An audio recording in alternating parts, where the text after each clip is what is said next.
সুপ্রিয় শিক্ষার্থীবৃন্দ, কেমন আছো তোমরা সবাই? আশা করি সবাই অনেক অনেক ভালো আছো এবং সুস্থ আছো। সবাইকে অনেক অনেক প্রীতি এবং শুভেচ্ছা জানিয়ে শুরু করছি আমার আরও একটি নতুন ক্লাস।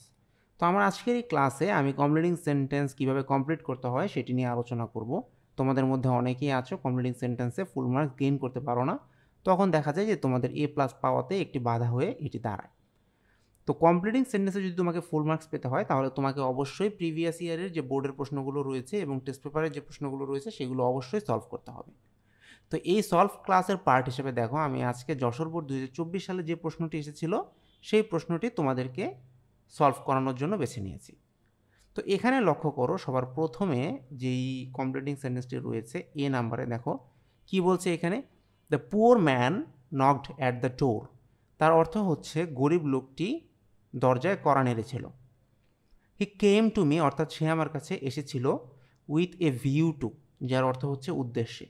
তাহলে তিনি আমার কাছে এসেছিল কি উদ্দেশ্যে? ড্যাশ। তো যেহেতু গরিব লোক আমার কাছে এসেছিল, তাহলে তার একটি অর্থ হতে পারে যে সাহায্যের জন্য এসেছিল। তো আমরা জানি নিয়ম অনুযায়ী উইথ এ ভিউ টু যখন থাকে তখন কি হয়, ভার্বের সাথে আমাদেরকে আইএনজি ব্যবহার করতে হয়। তো এখানে সাহায্য পাওয়ার জন্য আমরা জানি যে পাওয়া ইংরেজি হচ্ছে গেট, যার অর্থ হচ্ছে পাওয়া। তাহলে যেহেতু এখানে উইথ এ ভিউ টু রয়েছে, তার মানে রাইট ফর্ম অফ ভার্বসের নিয়ম অনুযায়ী আমাদেরকে এখানে কি করতে হবে, গেটের সাথে আইএনজি যুক্ত করতে হবে। তো সেই ক্ষেত্রে আমরা এখানে কি লিখব, দেখো আমরা লিখব গেটিং, আর সাহায্য ইংরেজি হচ্ছে হেল্প। তাহলে দেখো গেটিং হেল্প।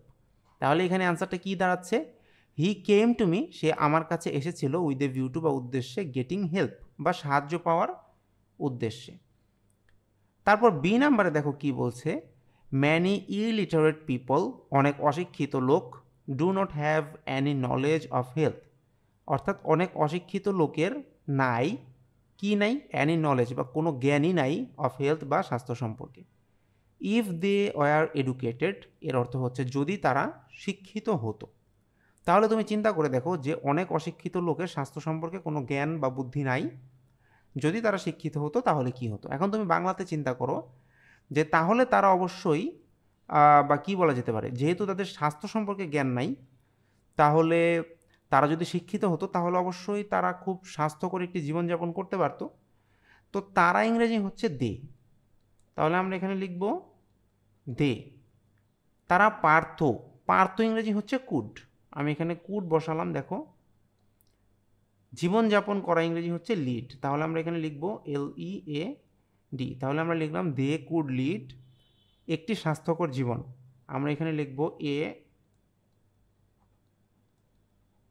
Healthy life. তাহলে দেখো আমার এই সেন্টেন্সের অর্থ হচ্ছে যদি তারা শিক্ষিত হতো তারা একটি স্বাস্থ্যকর জীবনযাপন করতে পারত। আশা করি বুঝতে পেরেছো এবং অনেকটাই সহজ ছিল।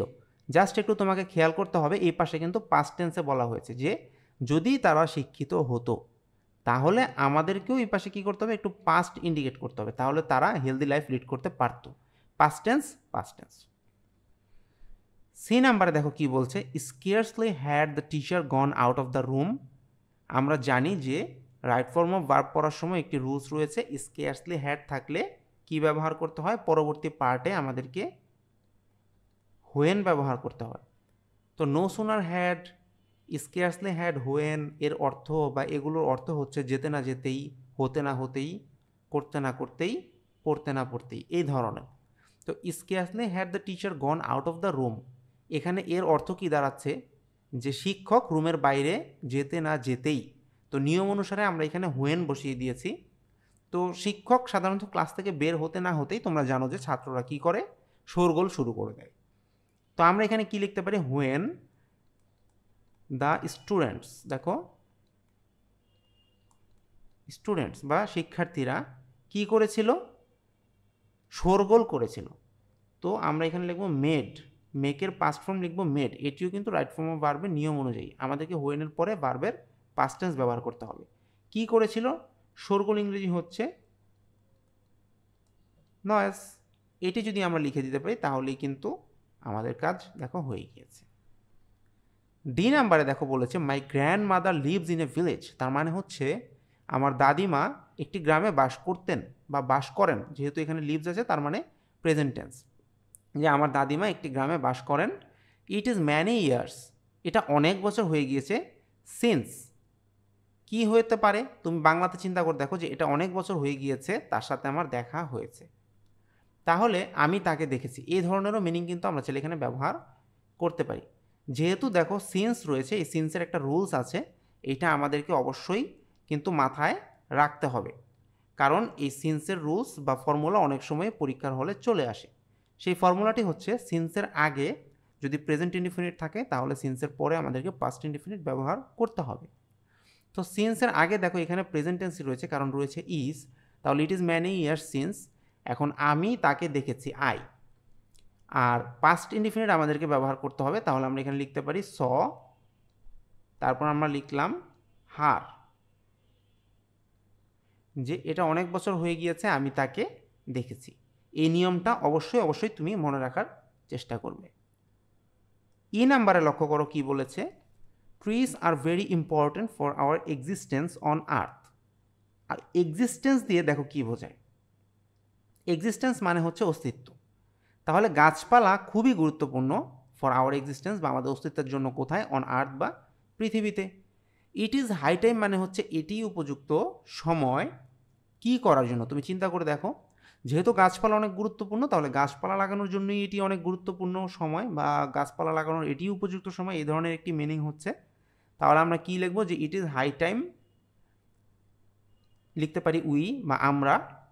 আর ইট ইজ হাই টাইম থাকলে এরপর যদি সাবজেক্ট টাইপের কিছু থাকে তাহলে অবশ্যই ভার্বের পাস্ট টেন্স বসাতে হবে। তাহলে আমরা এখানে কি লিখব, উই প্ল্যান্টেড মোর ট্রিজ, তাহলে এটি উপযুক্ত সময় যে আমরা আরও অনেক গাছপালা লাগাই, এরকম একটি মিনিং দিচ্ছে। এফ নাম্বারে কি দাঁড়াচ্ছে দেখো, despite the fact that he worked very hard. দেখো ডেসপাইট মানে হচ্ছে সত্ত্বেও, কি সত্ত্বেও, দ্য ফ্যাক্ট বা এই সত্যটা সত্ত্বেও, সত্যটা কি, যে সে অনেক কঠোর পরিশ্রম করেছে বা সে কঠোর পরিশ্রম করেছে, তারপর একটি ব্ল্যাঙ্কস রয়েছে ড্যাশ, হি ওয়াজ রাদার ডিসঅ্যাপয়েন্টেড, তার মানে কি সে কি হয়েছিল দেখো, ডিসঅ্যাপয়েন্টেড বা হতাশ হয়েছিল। তাহলে আমরা এখানে কি বসাতে পারি দেখো, যে হি ওয়ার্ক ভেরি হার্ড, অর্থাৎ এই যে সে কঠোর পরিশ্রম করেছে তা সত্ত্বেও তার কি করার কথা, যেহেতু কঠোর পরিশ্রম করেছে তাহলে তার গোলটা অর্জন করার কথা। কিন্তু যেহেতু এখানে ডেসপাইট আছে এবং তারপরে আমাদেরকে আরও একটি কন্ডিশন দেওয়া রয়েছে, বাংলাতে যদি তুমি চিন্তা করে দেখো যে যেটি হওয়ার কথা সেটি যদি না হয় তখন আমাদেরকে বিপরীতমুখী একটি চিন্তা করতে হয়। সে কঠোর পরিশ্রম করেছে, তা সত্ত্বেও সে কি করেছে, সে তার লক্ষ্যে পৌঁছাতে পারেনি। তো আমরা এখানে কি লিখতে পারি দেখো, হার্ড, হি পারেনি, না পারা, তাহলে আমরা এখানে কি ব্যবহার করব দেখো, কুড, আমরা এখানে নট লিখব, হি কুড নট, অর্জন করা ইংলিশ হচ্ছে achieve, achieve his goal, he could not achieve his goal. তো দেখো এখন অর্থটা কি দাঁড়াচ্ছে, যে যদিও সে কঠোর পরিশ্রম করেছে সে তার লক্ষ্য অর্জন করতে পারেনি বা লক্ষ্যে পৌঁছাতে পারেনি। তারপর কি বলেছে, হি ওয়াজ রেদার ডিসঅ্যাপয়েন্টেড, সে বরঞ্চ হতাশ হয়েছিল। জি নাম্বারে দেখো এখানে কি বলা হয়েছে, যে you should finish your work today, তোমার কাজটা আজকেই শেষ করা উচিত। এ স্টিচ ইন টাইম, এখানে আসলে তেমন কিছু বোঝার নেই, এ স্টিচ ইন টাইম এটি একটি প্রবাদ থেকে কমন পড়েছে, তো আমাদেরকে কি লিখতে হবে, এটি মুখস্থ থেকেই লিখতে হবে, যে এ স্টিচ ইন টাইম সেভস 9। তো এটিকে সাধারণত বলা হয় সময়ের 1 4, অসময়ের 10 4, এই ধরনের অনেক মিনিং রয়েছে, তো আমি সেটাতে যাব না। আমি তোমাদেরকে যে কাজটি করতে বলবো সেটি হচ্ছে এই প্রবাদগুলো কমন ফেলার জন্য তোমাদের কাছে যে বই থাকুক না কেন, অ্যাডভান্স লার্নার কিংবা নবদূত, সেখান থেকে তোমরা অবশ্যই এই প্রবাদগুলো মুখস্থ করে ফেলবে। তার কারণ হচ্ছে অনেক সময় একটি বা দুটি প্রবাদ পরীক্ষার হলে কমন পড়ে যায়, তো তখন যাতে তোমার অ্যান্সারটা ভুল না হয় বা মিস না হয় সেজন্য তোমাকে আগে ভাগেই প্রস্তুত থাকতে হবে। এইচ নাম্বারে দেখো কি বলছে, you are making a long journey, অর্থাৎ তুমি অনেক লম্বা একটি জার্নি বা ভ্রমণ করছো। Keep your phone turned on, অর্থাৎ তোমার ফোনটা চালু রাখো, ইন কেস ড্যাশ। তাহলে দেখো ইন কেস তোমার ফোনটা কেন চালু রাখবে, যে কোনো একটি সমস্যা কিন্তু সেখানে হতে পারে, তাহলে আমরা কি লিখবো দেখো, সেখানে কোনো একটি সমস্যা হতে পারে এটি বোঝানোর জন্য আমরা লিখতে পারি যে in case there is any problem, অর্থাৎ সেখানে কোনো একটি সমস্যা হতে পারে ইন কেস। আশা করি বুঝতে পেরেছো এবং মোটামুটি সহজেই কিন্তু এটি করা যাচ্ছে।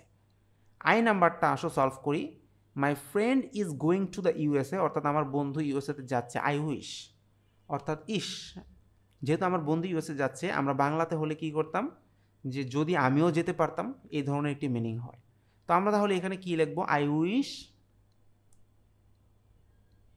আই কুড গো, যেহেতু সে ইউএসএ গিয়েছে আমিও এখানে ইউএসএই বসিয়ে দিব, আমার কাজ শেষ। যে I wish I could go USA, অর্থাৎ ইস, যদি আমি ইউএসএ যেতে পারতাম, এরকম একটি মিনিং এখানে দিচ্ছে। আর আই উইশ থাকলে আই কুড দিয়েই আমাদেরকে করতে হবে এবং এটি মোটামুটি রুলস এবং সব থেকে বেশি ক্ষেত্রে এটি ব্যবহৃত হয়ে থাকে। যে নাম্বারে লক্ষ্য করো বলেছে যে time is so valuable that, অর্থাৎ সময় এতটাই মূল্যবান যে, তুমি বাংলাতে চিন্তা করো, তুমি এখানে বাংলাতে হলে কি বসাতে, যে সময় এতটাই মূল্যবান যে আমরা এক মুহূর্তও নষ্ট করতে পারবো না। তো আমরা সেটি যদি এখানে ইংরেজি করে জাস্ট বসিয়ে দেই যে উই, আমরা, ক্যান নট, আমরা পারবো না, কি পারবো না, ওয়েস্ট বা অপচয় করতে পারবো না, এ